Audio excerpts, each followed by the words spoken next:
Hi అండి అందరికీ. ఇది వచ్చేసి తెలంగాణ స్పెషల్ బియ్యం రవ్వ ఉప్పిడి పిండి అండి. ఇది ఎలా చేసుకుందామో తెలుసుకుందాం.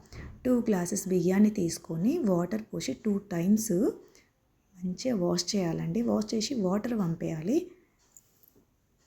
వంపేసిన తర్వాత ఒక క్లాత్ తీసుకొని క్లాత్ పైన పల్చగా ఆరబెట్టుకోవాలి.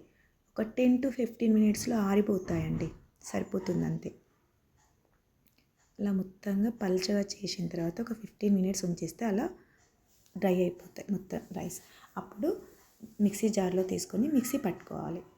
ఇది రవ్వలాగా ఉండాలండి, మొత్తం స్మూత్గా పట్టకూడదు, రవ్వలాగా ఉండాలి. ఇంకా దీన్ని జల్లెడ పట్టని అవసరం లేదు, అలాగే ఉంచాలి.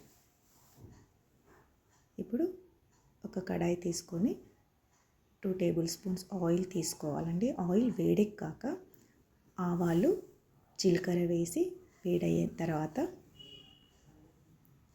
శనగపప్పు వేస్తున్నాను 1 టేబుల్ స్పూన్. ఇప్పుడే నువ్వులు వేయాలండి 2 టేబుల్ స్పూన్స్. నేను తర్వాత వేశాను, మళ్ళీ వీడియోలో చూద్దురు కానీ ఇప్పుడే వేయాలి, నేను మిస్ అయ్యింది. వెల్లుల్లి రిబ్బలు కొంచెం వేసి వేడయ్యాక మిరపకాయలు సరిపడా మీ స్పైసీకి తగ్గట్టుగా మిరపకాయలు వేసి వేయించిన తర్వాత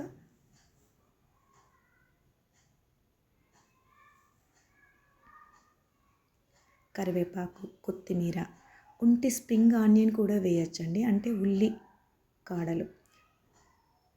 నాకు అందుబాటులో లేదు కాబట్టి నేను వేయలేదు. దీనికి మంచి టేస్ట్ ఇంక్రీజ్ అవుతుందండి. ఉల్లికాడలు ఎంత ఎక్కువ వేస్తే అంత టేస్ట్ ఉంటుంది. ఆనియన్స్ వేసుకున్నానండి. ఆనియన్ వేసి మంచిగా మిక్స్ చేయాలి. మిక్స్ చేసిన తర్వాత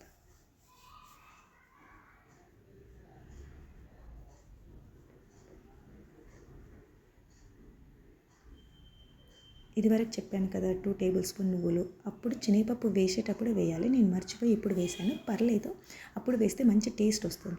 తర్వాత 1 గ్లాస్ బియ్యం రవ్వకి 1.5 గ్లాస్, మీకు మరీ పొడిగా ఉండకూడదు, కొంచెం మెత్తగా ఉండాలంటే 2 గ్లాసెస్ వేయాలి.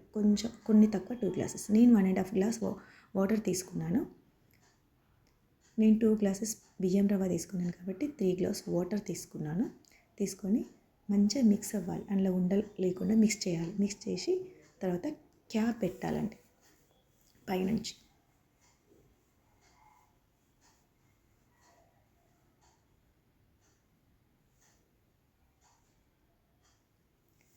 ఒక 10 మినిట్స్ అయిన తర్వాత అది ఓపెన్ చేసి మిక్స్ చేయాలి. మళ్ళీ తర్వాత పైనుండి ఆయిల్ వేయడం కూడా క్లిప్పింగ్ మిస్ అయింది, మీరు పైనుండి ఆయిల్ వేయాలి, మంచి టేస్ట్ వస్తుంది.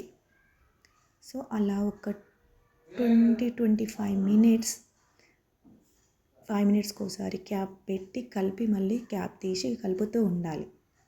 సో ఇది కంప్లీట్ అయిందండి. మంచి టేస్ట్ ఉండే ఉప్పిడి పిండి రెడీ అండి. Thank you for watching.